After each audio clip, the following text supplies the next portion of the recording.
Veneto, 400 euro al mese per chi assiste anziani non autosufficienti. La Regione Veneto ha attivato il contributo di 400 euro mensili per 12 mesi destinato a 12.114 persone, di cui 9.476 assistiti in struttura e 2.638 al domicilio, nell'ambito del progetto Un aiuto a chi aiuta.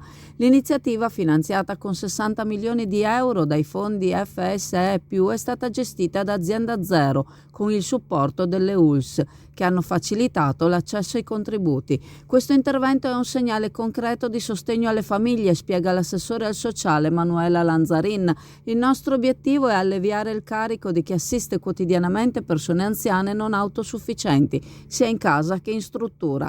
Il bando, aperto dal 4 ottobre al 3 dicembre 2024, ha ricevuto oltre 16.000 domande. Per accedere al contributo era necessario avere una valutazione SVAMA, scheda per la valutazione multidimensionale, di almeno 70 su 100, avere un ISEE sociosanitario inferiore a 40.000 euro, essere assistiti a domicilio o in struttura. L'assessore Lanzarin sottolinea l'importanza di rispondere al crescente fabbisogno assistenziale. L'invecchiamento della popolazione e le malattie croniche rendono sempre più urgente il sostegno agli anziani e a chi se ne prende cura. Nei prossimi mesi verrà aperto un nuovo bando per ampliare il sostegno alle famiglie che assistono i propri cari a domicilio, riconoscendo loro un aiuto concreto.